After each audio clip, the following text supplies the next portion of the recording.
J'étais la meilleure parce que je gagnais plus. J'étais plus désirable de tout. Et puis, tout ce qu'il me disait de faire, je l'ai bien fait.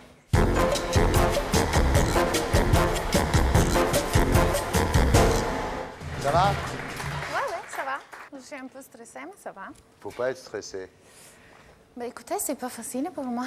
Ouais.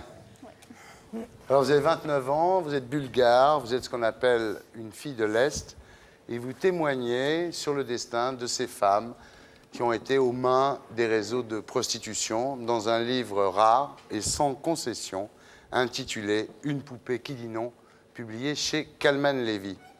Alors, vous naissez dans une petite ville à 100 km au nord de Sofia. Votre père est en prison, 10 ans de prison. Et quand vous allez le voir en prison, vous avez peur et honte de ses visites. Et à l'école, quand on vous parle de votre père, vous dites « j'ai pas de père », mais vous savez bien que vous en avez un. Et les autres enfants savent bien aussi que vous en avez un. Oui, c'est vrai que j'ai vécu une enfance très, très difficile.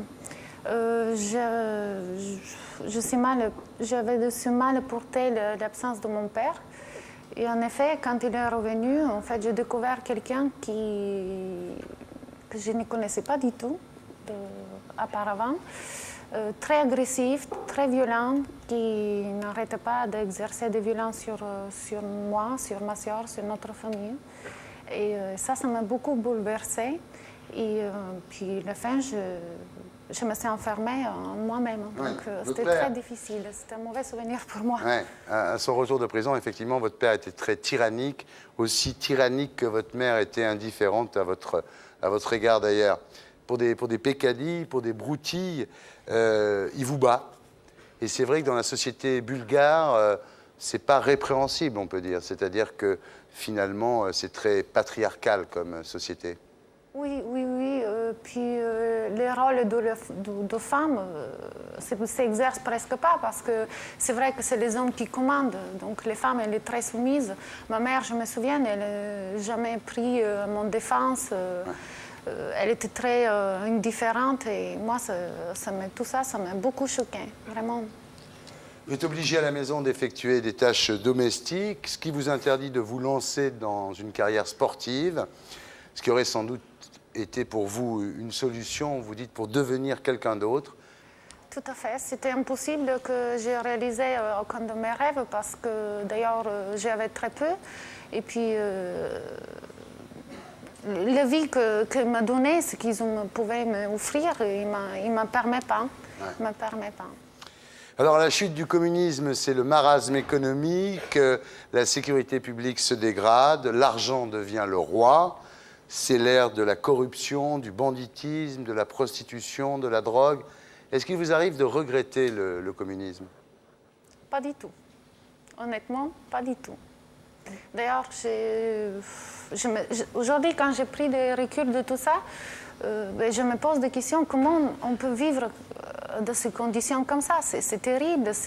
On n'avait pas de paroles de s'exprimer. On n'avait de droit de rien de dire. C'était vraiment, on était traités en façon pas comme des êtres humains, je suis désolée de dire ça, mais c'était vraiment très, très difficile. Un jour, votre père vous surprend avec un garçon, vous avez 16 ans, il a 24 ans, et votre père vous oblige à aller vivre avec lui. Il vous chasse de chez vous. Oui, tout à fait. Quand j'ai rencontré cette personne, Dylan, voilà, pour mon père, c'est impossible que j'ai contact avec un homme. Donc, quand il a su que j'ai rencontré ce Dylan, il ne pouvait pas supporter le fait que moi, je pouvais embrasser ou coucher avec un homme.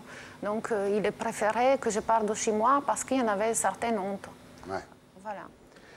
Votre première expérience sexuelle avec ce garçon est extrêmement difficile. Il vous viole, carrément. Hein. Et ensuite, peu à peu, vous apprenez à aimer l'amour. Mais enfin, disons que c'est une première expérience qui n'a pas été très, très positive. Alors voilà, un jour, vous apprenez que Dylan vous a trompé. Vous lui plantez dans le bras le stylo que vous avez à la main. Vous retournez vivre chez vos parents, mais vous le revoyez. Vous tombez enceinte, vous avortez. Vous le quittez, et là, vous avez le sentiment, peut-être aujourd'hui, d'avoir laissé passer le grand amour de votre vie, non? Je pense, oui. Je le pense parce que, en fait, aujourd'hui, je me rendu compte peut-être que je l'ai vraiment aimé, cette personne. Et c'est vrai que quand j'étais en France, j'ai pris des contacts ce dernier moment avec lui.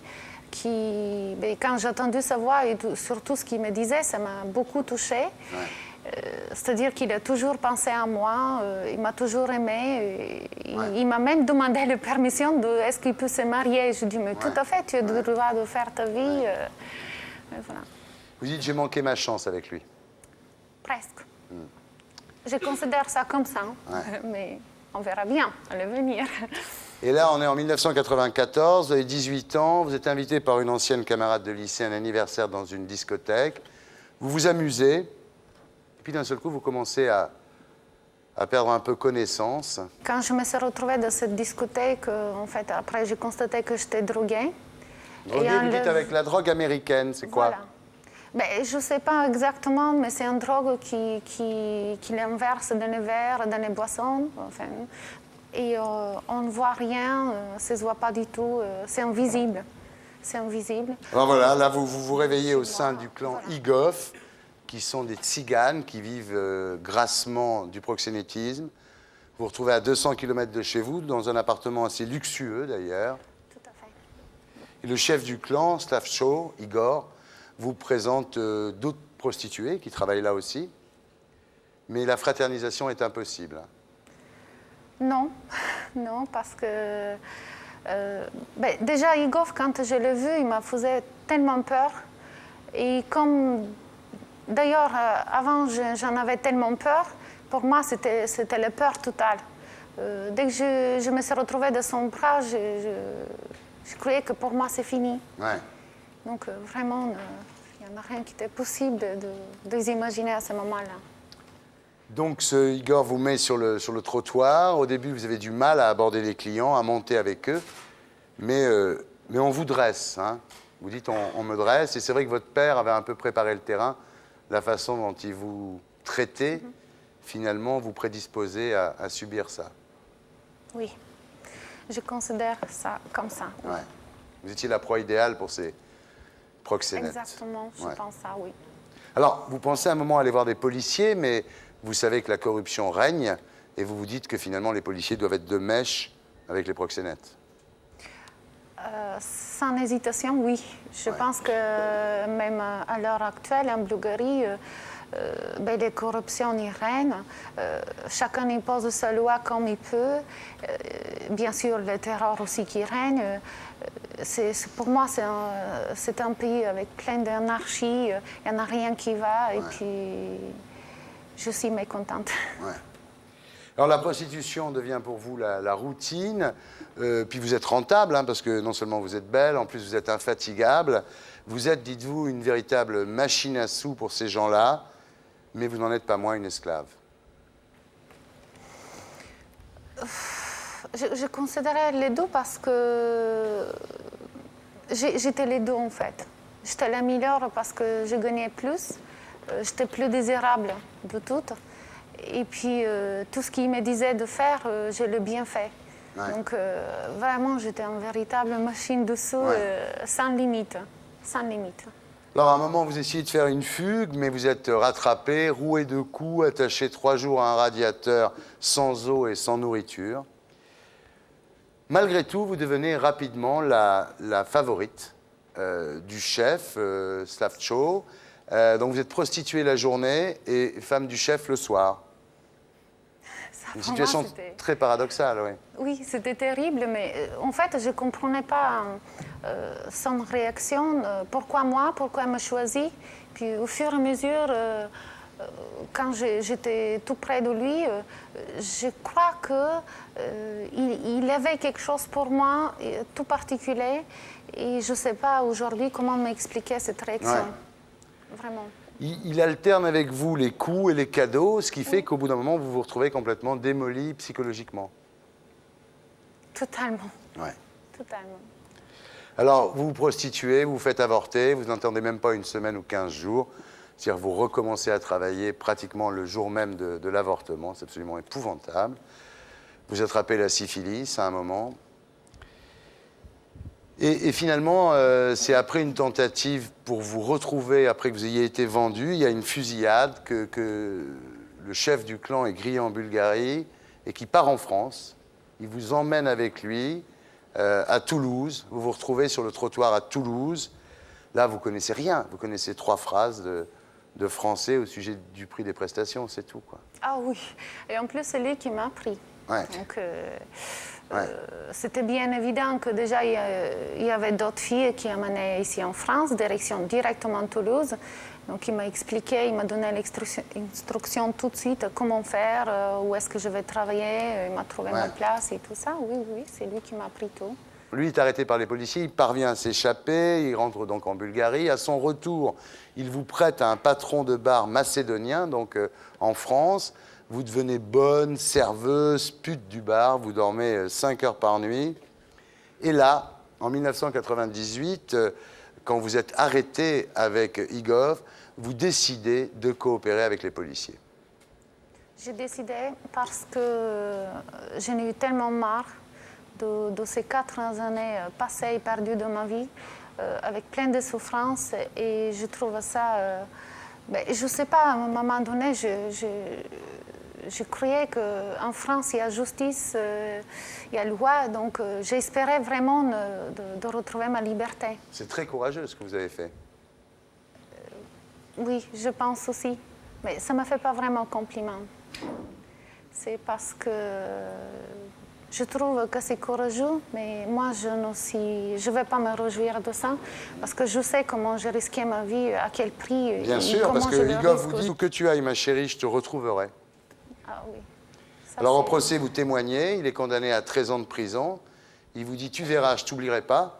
Et c'est vrai qu'aujourd'hui, compte tenu des remises de peine, de la liberté conditionnelle, il risque de sortir avant et de vous retrouver.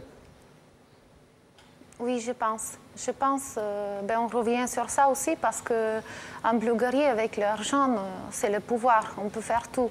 Et lui en a suffisamment, donc il peut se payer la liberté.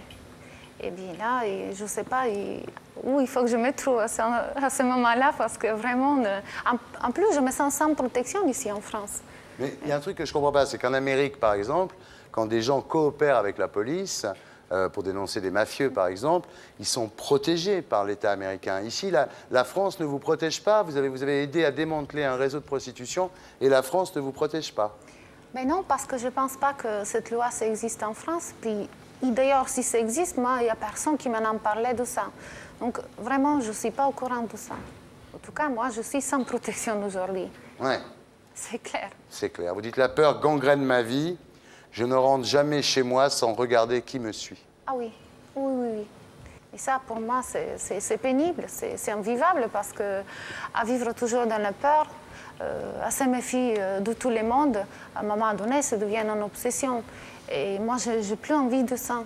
J'ai envie de voir une vie normale, vivre comme tout le monde, normalement, m'amuser, aller quelque part sans être stressée. Bien sûr. C'est terrible pour moi. Je ne sais pas ce qui se passe, mais si quelqu'un regarde cette émission et peut faire quelque chose pour elle, ce serait quand même la moindre des choses, parce qu'elle a quand même aidé à démanteler un réseau de prostitution, et elle se retrouve aujourd'hui sans protection. C'est quand même incroyable, non? Quel courage. Très courageuse. Quel courage. Et pour être sûr de ne rien rater de Inarditube, abonnez-vous et mettez un pouce bleu.